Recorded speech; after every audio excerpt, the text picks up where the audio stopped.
তুরস্কের অত্যাধুনিক ড্রোন ব্যবহার করে রুশ বাহিনীকে ইউক্রেন যখন নাকানি চুবানি খাওয়াচ্ছিল, তখন ইরানি ড্রোন ব্যবহার করে রক্ষা পায় রাশিয়া। তখন ইসরায়েল সরাসরি ইউক্রেনের পাশে দাঁড়ালেও পশ্চিমাদের হুমকি ধমকি উপেক্ষা করে পুতিনের পাশে দাঁড়িয়েছিল ইরান। এবার ইরান ইসরায়েল সংঘাতে নিজের স্বার্থটাই প্রাধান্য দিচ্ছেন পুতিন।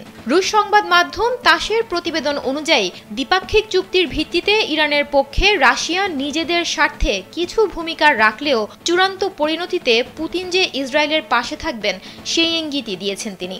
সেন্ট পিটার্সবার্গ আন্তর্জাতিক অর্থনৈতিক ফোরামের পূর্ণাঙ্গ অধিবেশনে দেয়া এক সাক্ষাৎকারে পুতিন বলেন, যারা রাশিয়ার মিত্রদের প্রতি প্রতিশ্রুতি নিয়ে প্রশ্ন তুলেছেন তারা উস্কানিদাতা।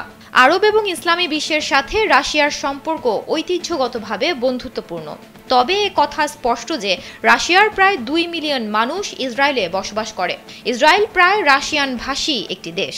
নিঃসন্দেহে রাশিয়ার সমসাময়িক ইতিহাসে মস্কো সর্বদা ইসরায়েলের এই বিষয়টি বিবেচনা করে।